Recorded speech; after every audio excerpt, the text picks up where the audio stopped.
Because I have no more ideas for this channel, it's another Lupin video, and this time I'm doing TV specials. So after the success of part 3, why did TMS spend 2 decades just making one-off TV movies when they could have just made another part? The answer is part 2 apparently. Yep, Nippon Television was getting high ratings from reruns of that series, and TMS felt that this was the right moment to bring Lupin back with new content. Still doesn't explain why they did make another part, but whatever. Lupin III would mainly be an annual movie event on the small screen. Now this calls for yet another ranking video. However, I'm doing things a bit different because between certain TV specials, TMS released OVAs and a theatrical movie or two, so they'll be split into multiple videos depending on how long my reviews are, and I'll review the other stuff in between.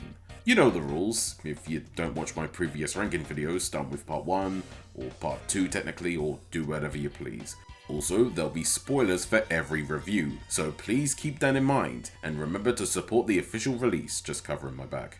And with that, let's begin. Lupin III, Bye Bye Liberty Close Call, or Bye Bye Lady Liberty by its English title, was the first TV special first aired on the 1st of April 1989 on Nippon Television. It's the first Lupin anime to be aired in the Heisei era, but the final Lupin anime to be aired in the 80s. It's 1989, and technology has progressed to the point that every police database around the world has access to the data of Lupin, so they know how to deal with him if he ever went to steal again. This results in Lupin deciding to retire to the disappointment of Jigen. Meanwhile, a secret society known as the Freemasons are looking for the world's largest diamond known as the Super Egg, and they try to capture a man Jigen is protecting named Rooster. They want info on where the egg is, which is stored in the Statue of Liberty, but only Rooster knows exactly where it is in said statue. Long story short, he gets killed to advance the plot. Lupin comes out of retirement and tags along with Jigen because he's literally $300 million in debt and decides to find the egg himself in order to pay said debts. Also tagging along is a boy named Michael, who is a computer whiz. And then Lupin casually steals the Statue of Liberty because of course he does. Meanwhile, Fujiko is doing what she does best, have a fling with a rich man in order to get his jewels, which results in her discovering that said man, named Jimmy Kantz, is part of the Freemasons, led by a 100-plus-year-old man named Silverman, whose breath can do supernatural things. Just go with it, I guess. Meanwhile, Goemon is off training until he saves a woman named Isabel, resulting in Goemon being completely down bad for her and her wide shoulders. This movie has a lot going for it, but like the mystery of Mamo, it can be too ambitious for its own good to the detriment of some important aspects. I'll talk about the character designs first as it goes back to the mystery of Mamo look, but it's a slight modernized. The designs are much cleaner and less rough around the edges. And whilst that's cool they brought the designs back, I do prefer the style of Mamo because it looked rough and kinda fit the tone of that movie. Not to say the style here doesn't work for this film, it's just me being nitpicky. Also, goodbye part 3 Fujiko. Hello Fujiko that doesn't give me nightmares. So what kind of Lupin do we have? Well, he's a silly Lupin, a kinda Lupin, but has a bit more of an edge to him. Not to the point of part 1, but certainly not to the point of Cagliostro. As for Jigen, he's got more to do. He's the instigator for the plot to an extent, and is the main partner to Lupin throughout. Goemon protects Isabel and has a crush on her. In fact, most of his actions are due to her. And whilst he's not much of a Deus Ex Machina as before, he still feels flat in character. Although the scene where Isabel is in bed and Goemon tries to not be distracted by her beauty is the funniest moment of the movie. Fujiko is here and again, does what she always does and like clockwork gets kidnapped, though this time she gets possessed by Silverman in order to screw over Lupin and the gang. Pops is here and is absolutely wasted. Other than the fun opening, take him out of the movie and nothing changes. A good chunk of the main characters feel wasted or have their usual shtick.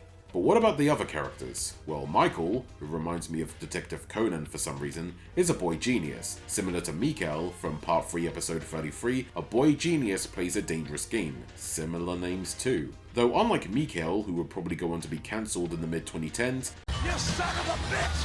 Why? Tell me why!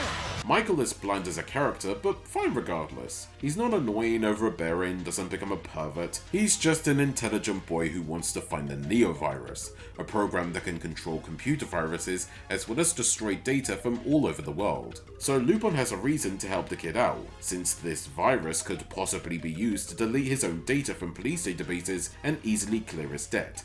To talk about the rest of the characters, I have to talk about the plot. In short, it's a 2-hour movie. And that's my main problem with the movie. It's 30 minutes too long. It tries to cram in as much stuff into the plot as possible, resulting in resolutions being underwhelming or tossed aside to get the plot moving, lacking focus in a few aspects. So Isabel was part of the Freemasons, as she's a computer scientist and is the creator of the Neo virus. She then gets captured, tricks Silverman with her jubblies because this is an anime from the late 80s, resulting in his demise, becomes the villain, only for Jimmy to stab her and he becomes the main villain who wants to cause a nuclear war for some reason. So Isabel is a Lupin girl and a forgettable one at that. Then the plot tries to make you feel sorry for her as she's the mother of Michael, resulting in the boy having some abandonment issues as she ran to get some cigarettes after he was born. It has a supposed emotional scene in her final moments between her and Michael, but it's not an investing moment because she never once mentioned having a son until she saw him for the first time in the end. And Michael did mention a mother figure, and if you watch this for the first time, you could see the reveal coming a mile away. As a result, I didn't feel emotional about it, and I just didn't care. You can't just make her a villain out of nowhere and immediately make her sympathetic for cheap drama. The movie didn't earn it nor deserve it. Also, the Freemasons. Lupin is literally up against the Freemasons. I was not expecting that, but hey, it could have been an intriguing plot point, but it's not. Then there's supernatural elements to the group that's never explained. Silverman can just levitate things, vomit up a sword, possess people with his bodily fluids, but shoot him and he can die like any mortal. I mean, you could have just used Listerine and that would have killed him too. I think a bullet was a bit extreme. I thought he would come back to life due to his supposed supernatural powers, but no, he really is dead. A potentially threatening and demonic villain gets killed easily by two jobbers. Absolute bullshit. Also, Jimmy is a forgettable character and the movie tries to make him a threat. I mean, he's a bastard, but come on movie, just come on. For the positives, we got some fun action, good chases around different states to the point I feel this was an American road trip than a heist. Yes, this is set in the US by the way. The animation was better than what I was expecting given that this is a TV special. How long that quality will last, we'll have to see. And we get 2 scenes of female nudity, and they involve Isabel. Nothing explicit, and surprisingly Fujiko is not the one showing anything. I also like the animated computer graphics depicted in this movie. It's not CG like other media tried to do at the time. It ends up being believable for the time as I have some knowledge of how graphics looked at the time. It looks like the animators did draw Lupin's face on art software that was available at the time. I realize I just said at the time 3 times. The technological aspect could go in an intriguing direction, especially given that Lupin now has to get with the times, which is an interesting plot point to tackle, but it never really goes anywhere because of course, there's too many plot points to juggle. Also, the Nova virus isn't really scary anymore given that another smart person can create an antivirus for said Nova virus, becoming outdated not long after. Though I am thinking about this through a modern perspective. Had the plot involved something AI related, then it could have been relevant today, but I'm getting off track. Oh, fun fact, Monkey Punch was the one who came up with the Nova virus plot point, as well as Michael the boy genius. In terms of the audio, TMS got the original cast back, as well as the original composer because they saw backlash over Fuma and said, "Never the hell again!" I found the Fuma voice actors to be serviceable, but it's great to have the OG folks again. You know the actors, you know how they sound, welcome back. For others, Isabel was voiced by Yui Komazuka, who mostly does live action TV work, and other than some dub work for Western media and a couple of video games, most particularly Enemy Zero and its sequel D2, this was the only time she ever voiced a character for a Japanese animation. Michael was voiced by Mayumi Tanaka. She voices Luffy in One Piece, moving on. Jimmy is voiced by Masane Sukayama, and he's currently Gold D. Roger in One Piece after replacing the late Shikao Otsuka. And Silverman, voiced by Michio Sakayama. This is the only credit I could find of him, I don't know what else he did. And how about the soundtrack by Yuji Ono? It's forgettable, which was kind of a surprise to me since he usually cooks. Unlike part 3, the best tracks are Lupin OP89 and Zenigata's theme because you can't mess with them that easily. Also, Lupin 79 is still my favourite, but Lupin 89 is still Kino too. Overall, Bye Bye Liberty Close Call is decent. I love the art style, the action, some of the plot points are fun if you can ignore the weak resolutions, because I feel that, after not watching Lupin stuff for a while, I think I had some enjoyment of this despite the flaws up until the 3rd act, where it ends up feeling rushed and clumsily trips up at the finish line, with major plot points not making any sense. It has themes regarding technology, from using elements of Minority Report, which isn't the first time a Lupin story used this plot point, to being used in the wrong hands for world domination, as well as focusing on the evils of secret societies. These themes would feel dangerous and shocking at the time, but nowadays that knowledge and truths are sadly commonplace. I feel cutting some moments and sprucing up the plot would have made for a much better movie, but otherwise, it's just fine but flawed. A story that could fit in the part 2 mold, but it wouldn't have been the best episode. It's on the ranking list. On to the next special.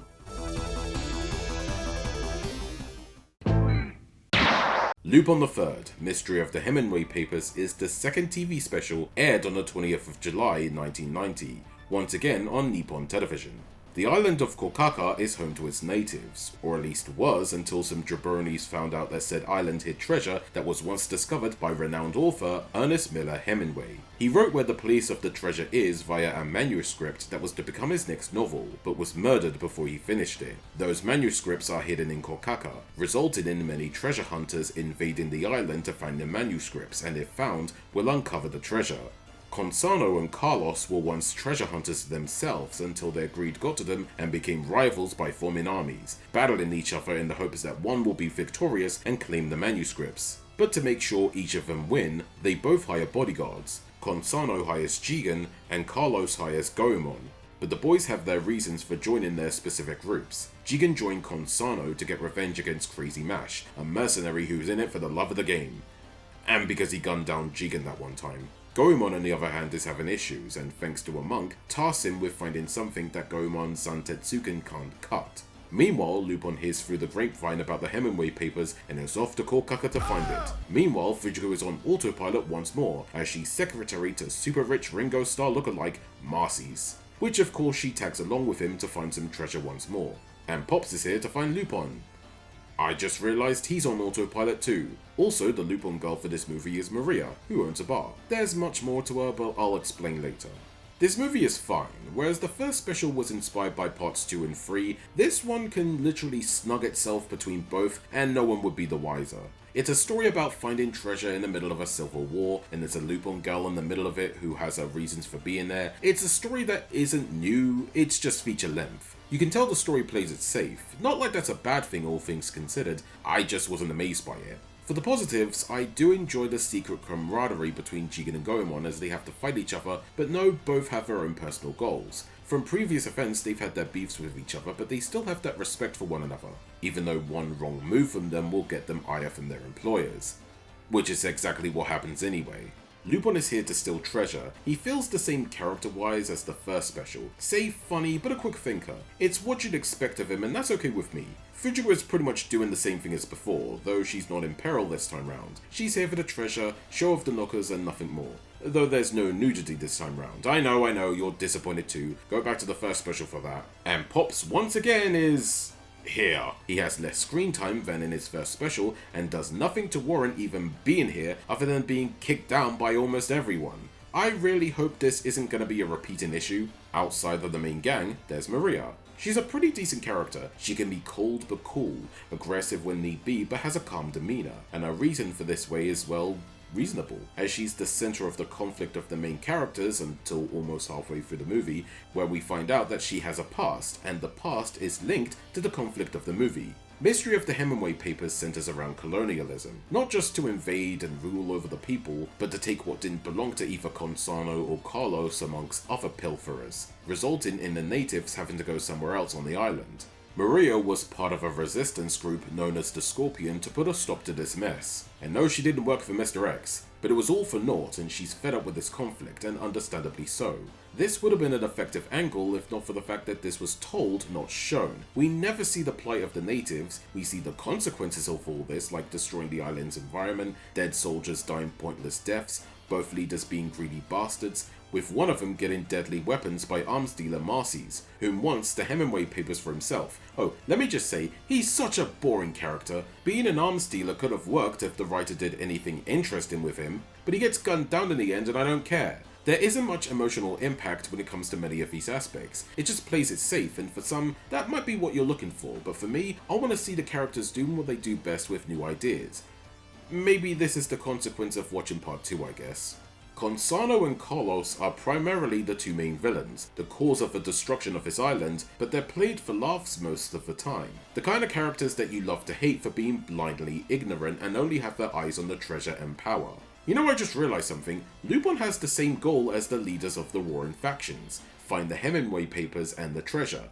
Lupin only came to this island for that alone. I say this because Maria twice berates the thief for being no different than the antagonists. Though the difference here is that Lupin won't screw over an island's natural resources to get it.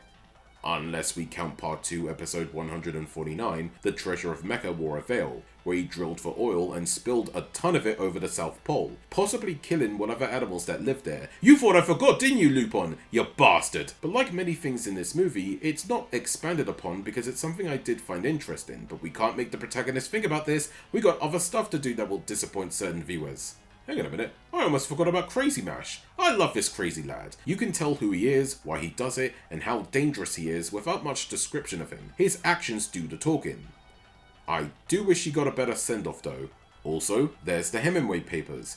It doesn't have much focus given to it other than Hemingway went to find treasure, his friend died because of it, and everyone wants to find said treasure out of curiosity. The papers are the goal, but Hemingway himself isn't as important as he should be given that he's a highly regarded author even today, and what's done with him and his legacy is very thin, or nothing really much at all. Which is a problem if you want viewers to be invested in Hemingway. I don't know what books he wrote, why his books are so great. The special could have taken advantage of that, but it just didn't want to for some reason, only focusing on the conspiracy that may or may not have or is a talking point amongst certain individuals. And yes, I would like to inform some of you that Ernest Hemingway was in fact a real person who did write novels but committed suicide after he believed that the FBI were watching him. Which turned out to be true because he went to Cuba, and that was suspicious because communist country. The animation is decent, but not as good as the first TV special. You can tell the budget was much lower, the action is minute this time round, with some moments having detailed still frames as a compromise. Not sure why this happened. Maybe TMS didn't have the money to replicate what they could do in the first special, which isn't too surprising given their money issues with Little Nemo, which affected the plot of the Fuma clan in terms of cast and audio. Speaking of which, the OG cast is here and they do a good job as always. The music by Yuji Ono is much better than the first special, but still not as memorable as his previous work, though his song He's Gone, performed by Michiko Kihara, is fine, but the more it plays throughout the movie, the more it sounds like static radio. It's there, but you don't care for it by the time it ends. Overall, Mystery of the Hemingway Papers is a Lupin plot that plays it safe. It's not bad, but there's not much fresh about it. It's a treasure hunt plot that does the job well, but doesn't have much else to return to watch again, at least to me. The military element of the plot is decent given why this is all happening, but not interesting enough for me to care about anything related to it. For as messy as the first special got, at least there were some interesting aspects, though not focused right, but at least it was there. This movie reminds me of Part 2 Episode 129, I Saw the Kindness of a Man's Heart in Jigen, and Part 3 Episode 41, A Night Under Martial Law.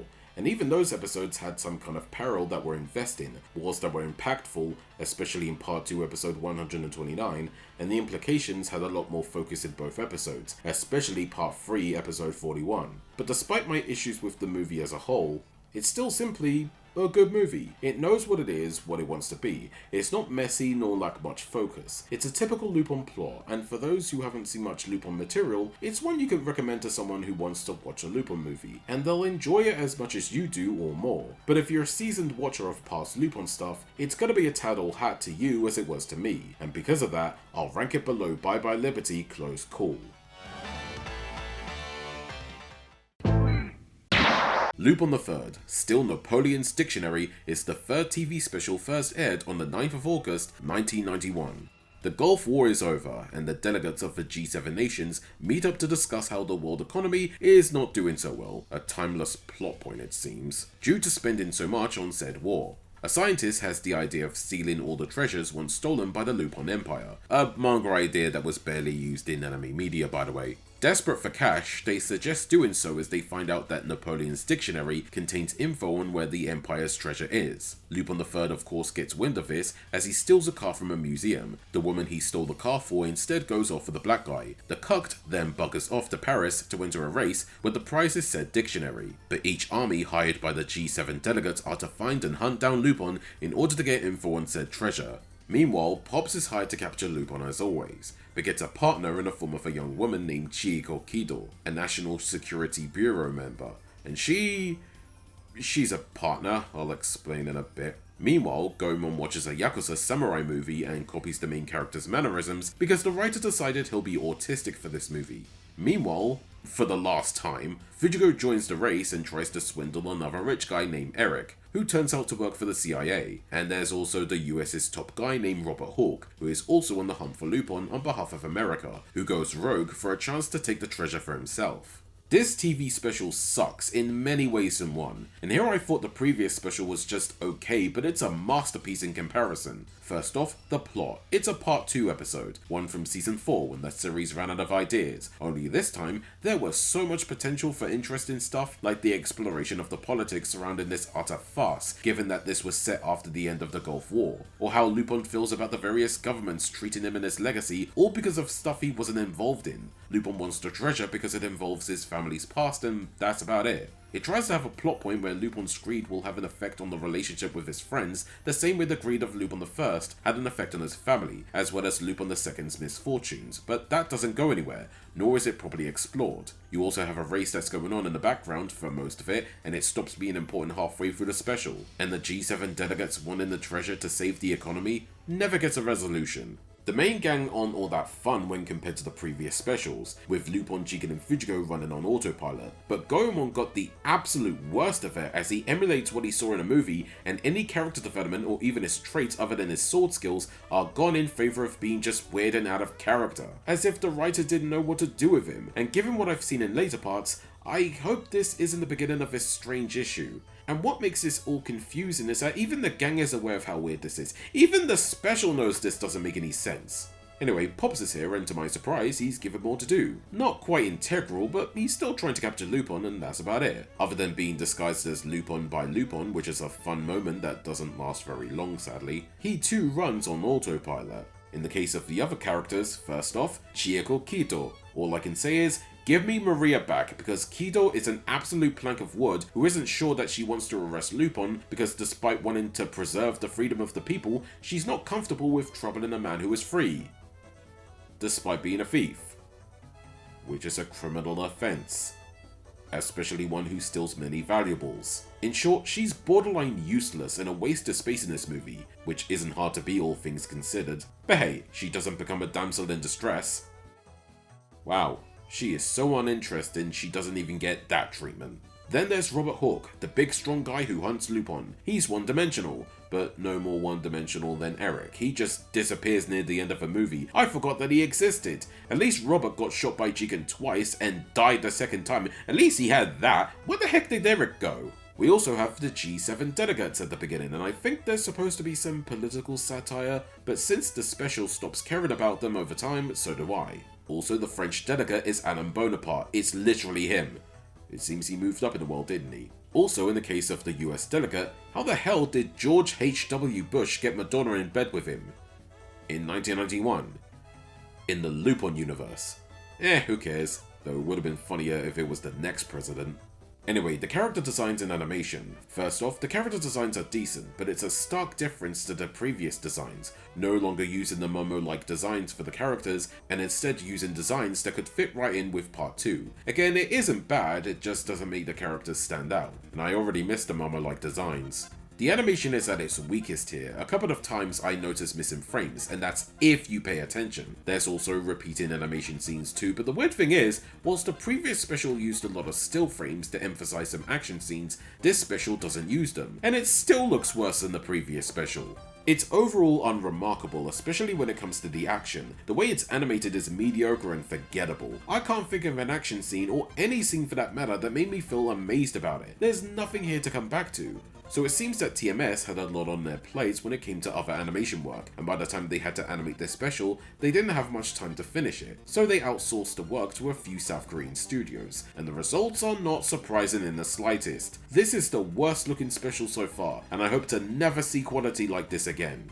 The music by Yuji Ono is a mixed bag. I don't know if he too was rushed to produce this soundtrack, or he didn't feel the need to do his best for this one, but this was such a disappointment. The voice cast does their job well as always, and Goro Naya sounds much better in his role as Pops. Maybe he had a sore throat in the previous special, who knows. As for everyone else, nah. The most notable actor or actress in this case is Keiko Toda as Kido, who voiced Hitomi Kisugi in the anime adaptation of Cat's Eye, who would go on to voice her some time ago in the ONA special Lupin III vs Cat's Eye, but that's for another day, hopefully.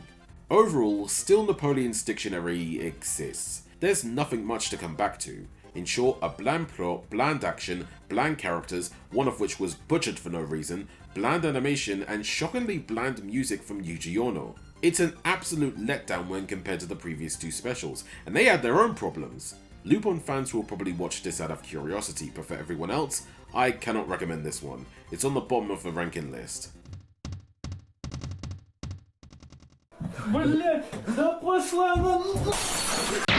Lupin III, From Russia with Love, known in the US as From Siberia with Love as to not confuse it with a James Bond novel and movie, was the 4th TV special first aired on the 24th of July 1992. The Romanov dynasty ruled over Russia for many years, and they had tons of Russian gold to keep them wealthy. Then a riot happened that led to the Romanov dynasty coming to an end, with Emperor Nicholas II, the ruler of Russia, resigning from his post, but it wasn't enough for the people as him and the Romanov family were executed not long after. However, this was in fact false, as Lupin finds out that they managed to escape execution thanks to a member of the secret police, who was rewarded 500 tons of gold by the family, and many years later, that gold would end up in the Bank of Liberty in Texas. And of course, Lupin is out to get it with the help of Jigen.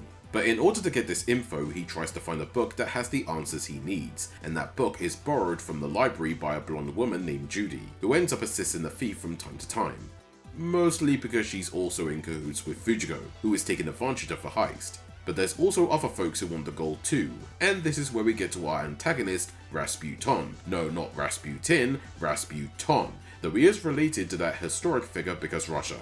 He also has henchmen in the form of Human Goblin, Lucky McDonald, and Absolute Unit, Big Joe.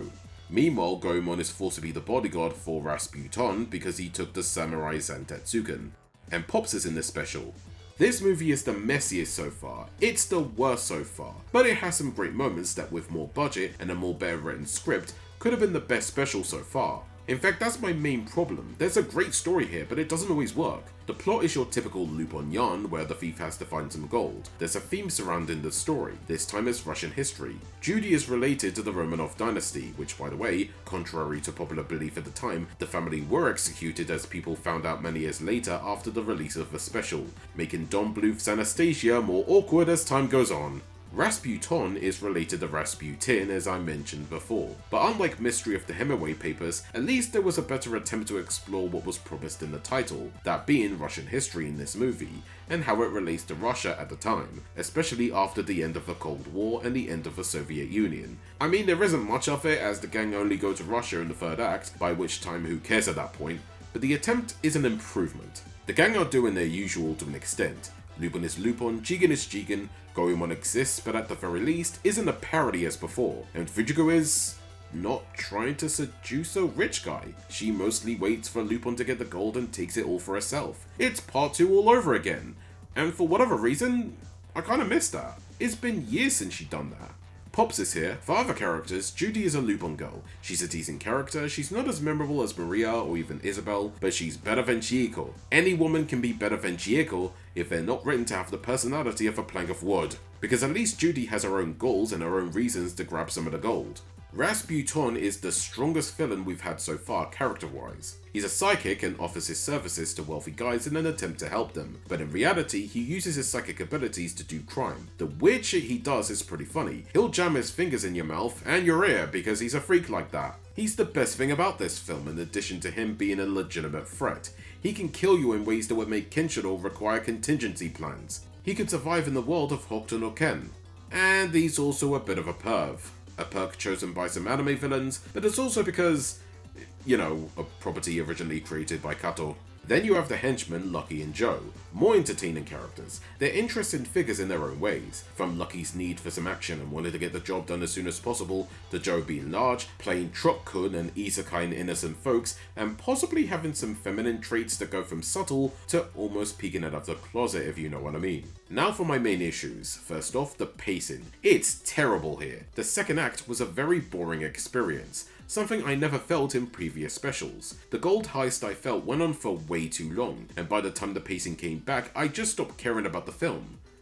I think I've watched too much Lupin III, and at this point, things are gonna feel like a blur unless TMS improves the quality of these films in addition to having new ideas. But the other main issue is the animation. At this point, the budget has been reduced to pennies because the still frames are back with a vengeance and then some. Those triple take effects are here and they're very prevalent. The action scenes have plenty of them. Heck, there's triple take effects in moments that don't even need them, and they can be very distracting. It ultimately brings down the movie altogether, let alone its quality. It's like watching one of those Indian dramas where the editor got drunk and added all the effects because why not? It's available to use, so why not use them all? I don't have much to say about the character designs, similar to the previous specials, some differences but not to the extent of being noticeable. The soundtrack by Yuji Ono is once again mid, forgettable and just there. Where has the Ono magic gone? And the OG cast are here, they do a good job as always. Overall, From Russia with Love is a movie with so much potential but hampered by budget and the refusal to try new things out. Yes, part 2 has once again done long-lasting damage to my psyche. It has good ideas. I found the addition of Russian history to be interesting when it's used to its potential, but I feel doesn't do enough. The only worthy elements of the film are the main villains, his henchmen, and the titties of the librarian shown at the beginning, who decides to throw hands at Lupin and Pops because at the beginning of the chase, Lupin rips off her shirt because... I honestly don't know really. Can't show you much because YouTube and all. If that's the one thing I remember about the film, you messed up big time. This was the hardest special to review because I honestly don't know what else to say, but regardless as such, it's on the bottom of the ranking list. It's simple. We kill. Lupin III, Orders to Assassinate Lupin, known in the West as Voyage to Danger, is the 5th TV special, first airing on the 23rd of July, 1993. Pops is here and he's depressed after being taken off the Lupin case because he keeps failing to capture the thief. The ICPO is finally tired of his nonsense. However, it's not the end for the Inspector as he's been reassigned to put an end to the weapons smuggling syndicate, Shotshell, led by Jean-Claude. Not a Van Damme, but a Jean-Claude nonetheless. Lupin and Jigen get wind of this and realizing that Shotshell possibly has a ton of money, Lupin teams up with Pops to stop Shotshell whilst also stealing Jean's cold hard cash. And of course, Fujigo and Goemon are picked up for assistance. His plan is to pretend to sell the Ivanov to Jean-Claude as a distraction in order to steal said money. Meanwhile, Karen Kurosky, a Russian nuclear physicist, gets kidnapped and rescued by Fujigo and Athaklevich. Lupin takes her because she knows how to control the Russian nuclear submarine Lupin stole, the Ivanov, which he uses in his plan to get close to Shotshell. However, she's rather hesitant given that everyone in the world wants to take advantage of her knowledge. Meanwhile, ICPO did choose a successor, someone who will capture Lupin successfully, Keith Hayden. Unfortunately for the thief, Keith ain't here to arrest Lupin, he wants to kill him as well as the rest of the gang. Quick Lupin, get the mercury bullets! After mediocrity, we finally have a legit good Lupin TV special, the best one so far, and it's all thanks to one man, and a few others I'll explain in a bit. Masaki Osumi. Yep, the man who directed the first half of part 1 before he was fired makes his return to Lupin III after 22 years, and boy does he ever make a return. The plot is a lot more simple but has a more dark and serious tone, but never edgy. It eases you into its world if you're used to the TV anime shenanigans. The writer for this is Hiroshi Kashiwabara, and I name him here this time because this TV special takes plot points from previous anime Lupin stories. Lupin stealing a nuclear submarine and many world leaders want to buy it off the thief was taken from Part 3 Episode 50, Orders to Destroy the Atomic Submarine Ivanov, written by Kashiwabara himself. Yep, Lupin stole the bloody submarine again. Or did he? Since this TV special never once acknowledges this. It pretends that this is the first time he stole it, but this is Osumi, so I don't care, let him cook. There have been many episodes, most particularly in part 2, where Lupin is hunted down by an assassin, but the one that is more notable for this special is part 2 episode 66, Order Shoot to Kill, where ICPO hires Beauty to kill Lupin. It seems that Osumi did in fact study some of the older episodes, because whilst he gave the special the dark tone that I like, I think he does acknowledge that the series, albeit the perception of Lupin since he left part 1, has changed as time went on, so he made a special that shows off his talents of storytelling whilst also not going too edgy with some elements. It feels like a modern part 1 episode with hints of part 2. It has some goofy moments, but they never feel out of place, nor do they feel pointless. I'll talk about the characters. Lupin isn't as silly as previous endeavours, though he's not always serious either. His silliness is more subdued, which is fitting given the tone of his special. Jigen is more, well, sadder and downtrodden, which makes sense given that there's some tension between him and Karen, which I'll explain in a moment.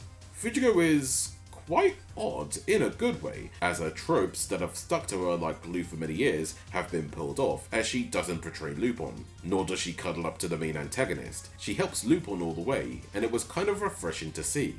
Goemon is here and doesn't do much in the first half of the movie, only getting stuff done in the second half. Mostly because in the middle of the movie, he gets the UK special by Keith, which of course, if you've watched Lupin for many years by now, you know he ain't dying, nor will Jigen as he supposedly got killed too. Does this special make you believe they could possibly be dead?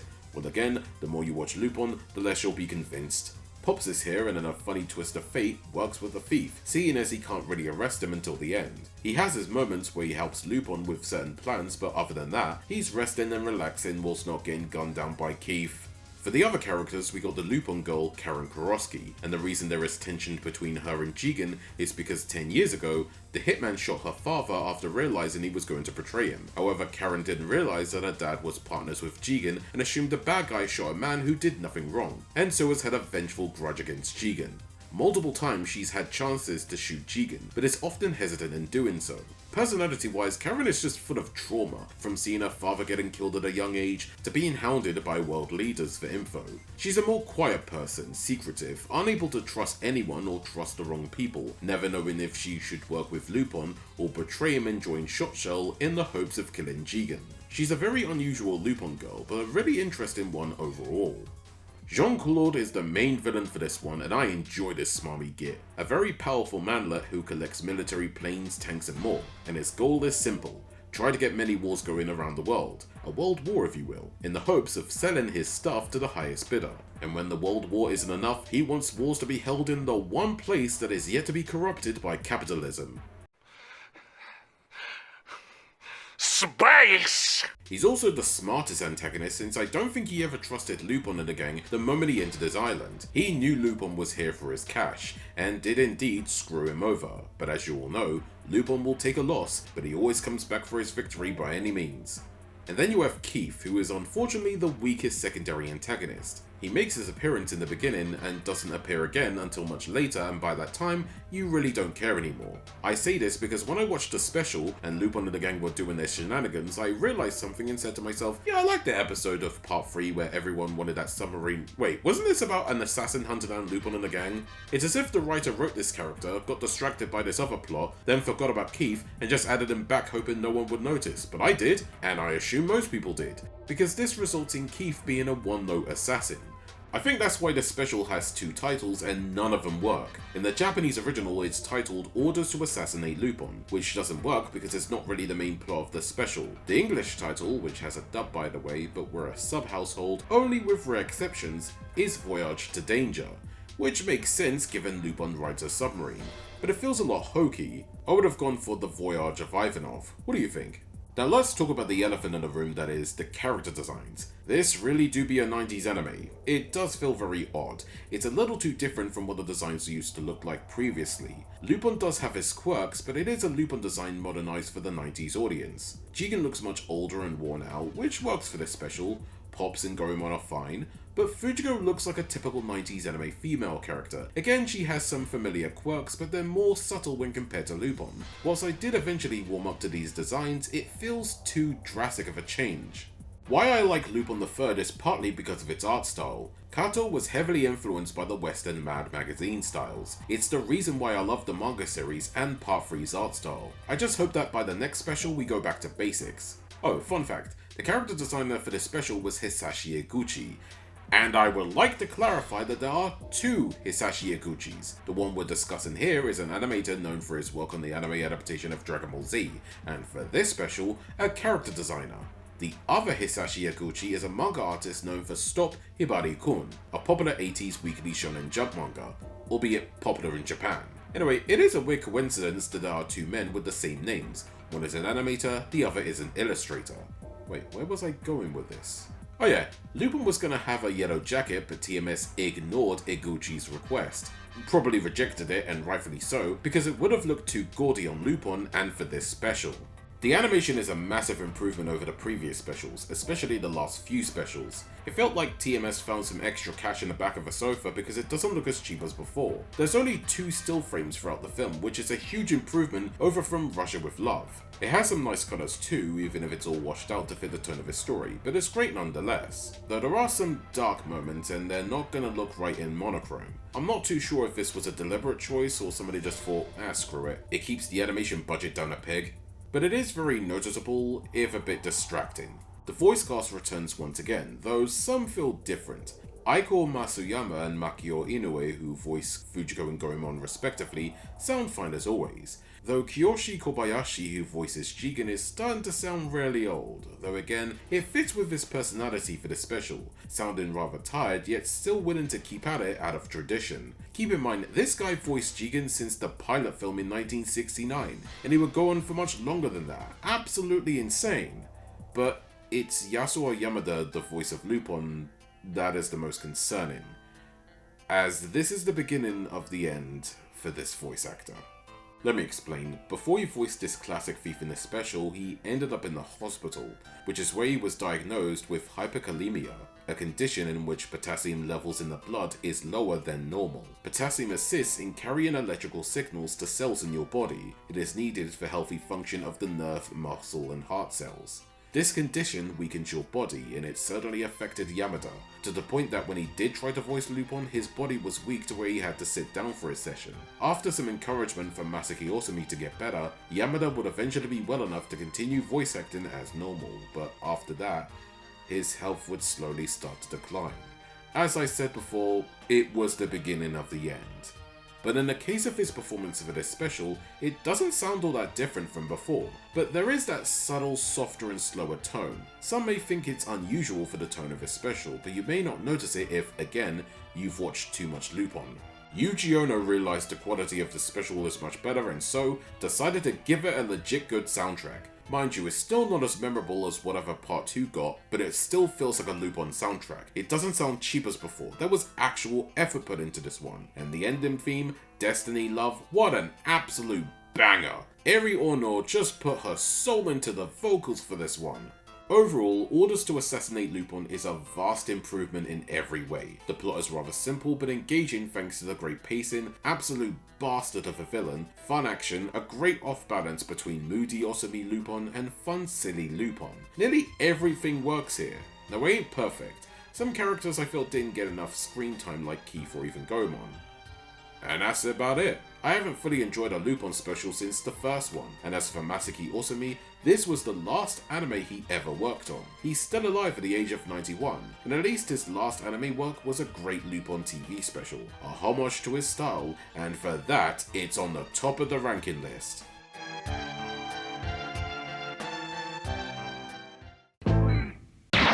Lupin III, Burn Zantetsuken, known in English as Dragon of Doom, is the 6th TV special first airing on the 29th of July, 1994.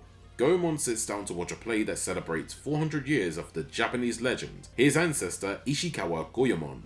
And suddenly ninjas attack him out of nowhere. The reason for this attack is that they demand his sword, the Zantetsuken. Luckily, Lupin and Jigen were nearby and helped Goemon take down the ninjas, as well as escape the clutches of Pops once more. Upon realizing what's going on, Goemon demands Lupin and Jigen to leave him be in order to resolve this issue alone. Which isn't gonna happen, as you already know. Now, for reasons I won't divulge, I'm gonna speed this plot summary up. A Hong Kong kingpin named Chin Chin Chu is looking for a dragon statue and a scroll. The statue was stolen many years back, and the mystery thief boarded the Titanic with it in the hopes of smuggling it to America. But if you know the story, the ship sank along with the dragon statue. Lupin I tried to steal it in the ship but failed due to the ship sinking, the supposedly only treasure Lupin I couldn't steal. Lupin, Jigen and Fujigo go get it for themselves, whilst Goemon finds the scroll, which is what Chinchin also wants. Goemon then reunites with his childhood friend Kikyo, who helps the samurai in finding the dragon statue. This special is pretty good, but not great, though it is better than most of the specials I've seen so far, and whilst orders to assassinate Lupin is much better, Burn Zantetsuken has its moments that shine brightly. In terms of the plot, it's pretty basic, feeling more like a TV plot than ever before, and whilst that might be underwhelming to some, it works here if you're fine with that. Though the special does repeat some moments from the previous entry, like Lupin being in a submarine again, only this time it's smaller and Lupin ends up in a state-of-the-art diving suit. The thief being trapped in the ship with a lack of oxygen was a very tense moment, not because you know he'll find a way to get out, but how will he get out? It's done very well. Another repeated moment is the "let me smoke before I die" trick. Also, dark. Just dark. Regardless, I do like that this is a Goemon-centric special, which was sorely needed because I feel that Goemon didn't get a lot of respect in many of the specials he's been in, but in this movie its focus is on him, his sword, and the history surrounding it. Albeit as little history as the writer of this movie could come up with. Goemon is really cool here. He slices up ninjas, gets his own girl to team up with, so Kikyo is more of a Goemon girl instead of a Lupin girl, but that's neither here nor there. Makio Inoue, the voice of a samurai, gets a more range of emotions given certain events, and it's done really well. He needed this because I like Goemon when he's not a full-on Deus Ex Machina, or treated like a joke. Yes, I still remember Still Napoleon's dictionary, that was utterly disgraceful. But there's another reason why this special was Goemon-centric, as it was to celebrate 400 years since the death of Ishikawa Goemon, burned alive along with his son for his crime of attempting to assassinate the Sengoku period warlord Toyotomi Hideyoshi. A benefit to making annual Lupin III TV specials, I guess. For the rest of the characters, Lupin feels like a mix between every personality he's ever had in his anime outings. Sometimes it works and in others it doesn't. Not to be too distracting, mind you, but can be noticeable. Though that may not be the fault of the writing, but more how Yasuo Yamada performs him, and I'll sadly get to that much later. Jigen is Jigen, and at one point becomes a furry. Why this costume I don't know, but a certain community is content.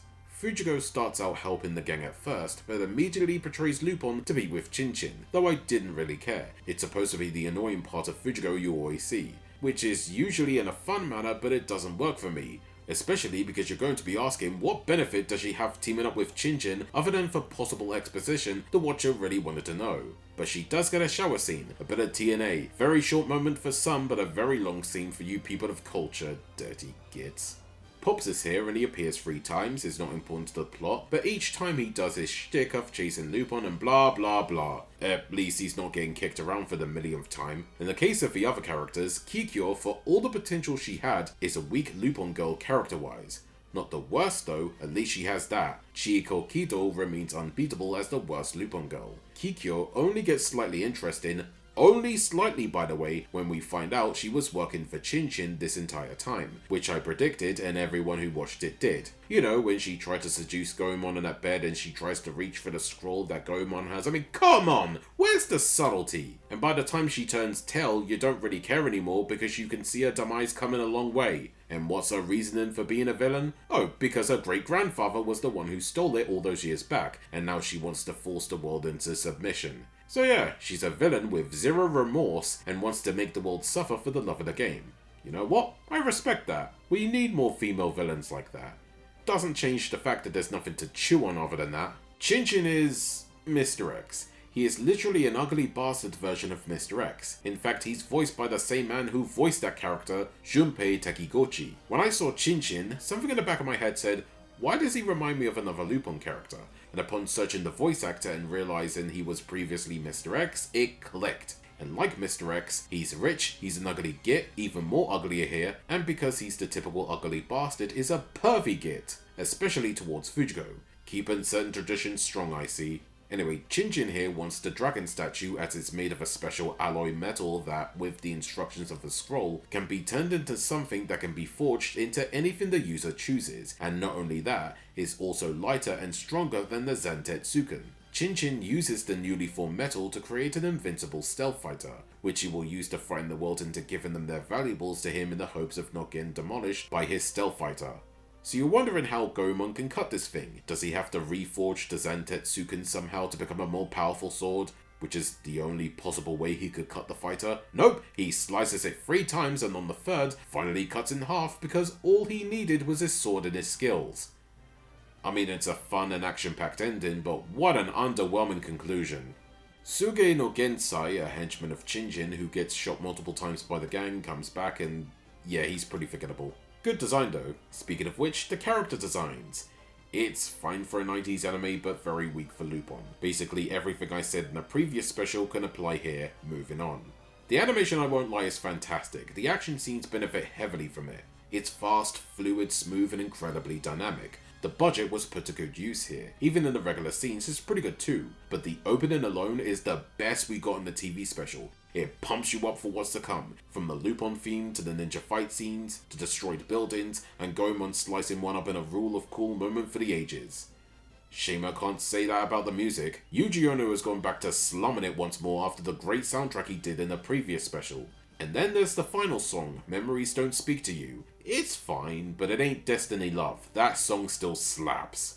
Overall, Burnt Zantetsuken is another good TV special, though it's one that you watch occasionally. It ain't perfect. Whilst I do like it for being a great Goemon-centric special, it's not the most original movie out there. It's a Lupin plot on autopilot, but at least here it's done right. You're here because you're probably a fan of Lupin III and his adventures, so you'll enjoy it for what it is. Some might find it boring and I totally understand. Watching these movies weekly was beneficial, otherwise I would probably sing a different tune.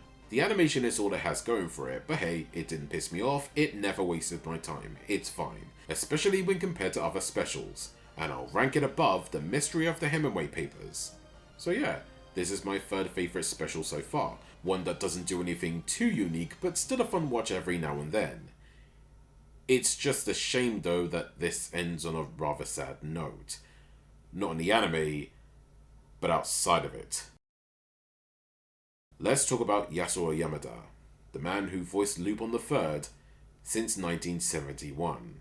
His performance here was pretty good, but you can feel he didn't have the energy that he once had, which is understandable given that he was diagnosed with hyperkalemia as I explained in the previous special. Unfortunately, his health never got any better, getting worse as time went on. In fact, when he did return to voice the character, he had to sit down due to being unable to stand up like most voice actors.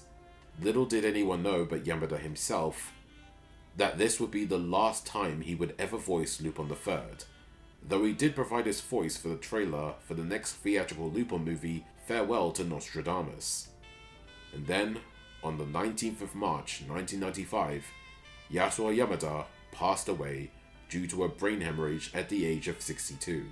It was devastating news to those who worked with him, to the fans at the time, and even to those in the future, including me. I started watching from part 1, going in release order, all the way to part 2, part 3, some movies along the way and the specials, and I got used to Yamada. His voice is iconic. He was Lupin III. So to Yamada, even if you did pass away 31 years ago, thank you. May you rest in peace.